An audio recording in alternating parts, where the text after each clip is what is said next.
আসসালামু আলাইকুম। আপনারা অনেকেই জানতে চেয়েছেন মসজিদের কাজ কতটুকু এগিয়ে গেল।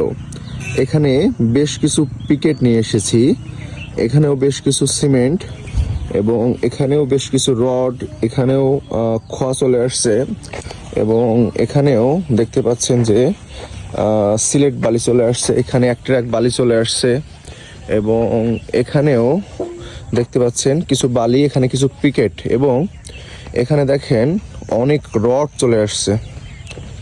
এখানে অনেকগুলো রড চলে আসছে, প্রায় 5,500 কেজি রড চলে আসছে এবং আমি দেখাই, আপনারা দেখতে পাচ্ছেন যে মসজিদ, এই সেই মসজিদ যেটা আপনাদেরকে দেখিয়েছিলাম এবং এখানে কিন্তু আমরা এটা পথ করে নিয়েছি। এখানে দেখেন পথ করে নিয়েছি, পথ এখানে কিন্তু অলরেডি প্রায় কমপ্লিট এবং এখানে